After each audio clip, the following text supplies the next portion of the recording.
We're back on Get Up. We've got Heather and Paul joining us live from Atlanta and the start of SEC Media Days. It is time to debut a new feature. It's called Heather's Heaters. Heather, your first heater is about the name of the summer, Arch Manning. What is it?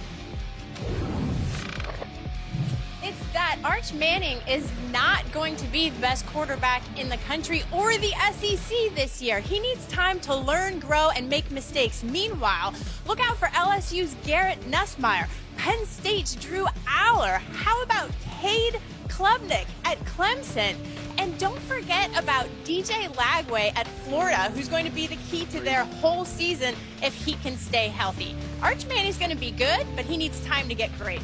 That's a heater. Paul Finebaum, do you agree with your colleague? Yeah, Peter, I'm already getting irritated. We haven't even started, but I agree. But Arch Manning is not like some kid you just dropped off, on his first day of school. I mean, he's got some background, Peter. And Heather just always wants to look past the glamour boy and look to somebody in the Big Ten or even Cade Klubnik, who I agree with. He could be the best quarterback. But Arch Manning does not have to be the best quarterback because he's on the best team on both sides of the ball, Heather. Dan Orlovsky, you're in studio. One, he absolutely has to be the best quarterback because they are the favorite at Texas to win the national championship. Number two, the best quarterback in the country that no one talks about is in Columbia, South Carolina, Norris Sellers. And I would agree with Heather that probably the best quarterback in the country right now is Garrett Nussmeier. Arch Manning is more than likely going to be awesome, but we don't know about Arch Manning. I've seen Nuss late in games, 3rd and 9, have to make a big throw and get it done. I watched Norris Sellers finish with 4 straight wins for South Carolina in the SEC and go for over 300 yards a game. So I think Arch has got this expectation, and there's probably no quarterback in the country under more pressure than Arch Manning, but there are 5 or 6 other quarterbacks that are much more proven, at least right now in college football. Okay, Heather, your second heater is very true to that conference. You guys are at the media day right now. What do you got about the Tigers down in LSU? Well, I'm going to predict that Brian Kelly gets LSU back to the college football playoff in large part because of Garrett Nussmeier, but also because of a vastly improved defense. He told us at SEC spring meetings in Destin that this is the best team that he's had. It's going to be at the expense of Alabama. I think they get the win on the road. And Paul, brace yourself for your Alabama callers because I'm telling you, they're going to be real upset when Alabama misses the playoff again and LSU gets in. Paul Finebaum, your response. It's 8:45 in the morning here.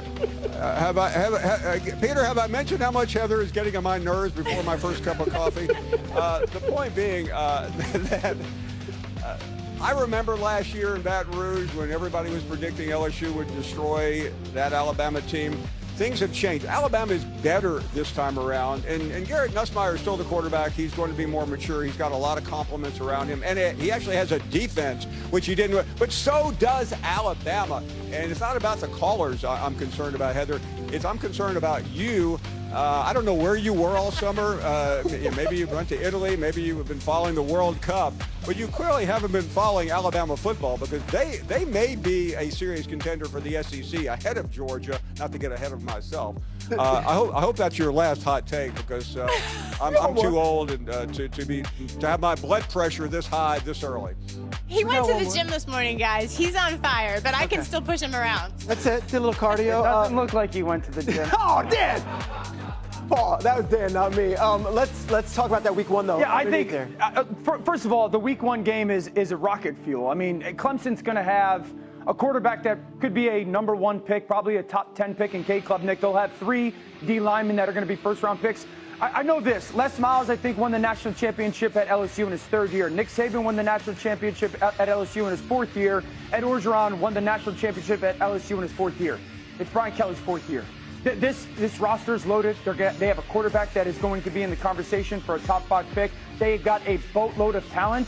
It is kind of a let's get it done now or never, do or die type of season at LSU, and a huge part of that success And Heather's expectation will come down to that week 1 game against Clemson. Clemson is going to be phenomenal. That is a huge challenge. Heather, you're at SEC Media Days, and yet your third heater might have the most smoke to it. What do you got as your third heater? Live from Atlanta, folks. My third heater is the SEC loses in the national championship game to either the Big Ten or the ACC. I think Orlovsky is 100% right when you're talking about Clemson, but I have Penn State #1 right now in my preseason top 25. And if you're going with what's on paper, that team is loaded, followed by Clemson. And I just think that the SEC could be in trouble again when you look at those two teams. So I don't know. What do you have to say about that? Why are you doing this to me? First of all, I mean, I'm not going to sit here and belittle Penn State. I think they are the best team in the Big Ten. But James Franklin is still coaching. And the last time I saw him in a big game, he did what he always does in a big game. He choked.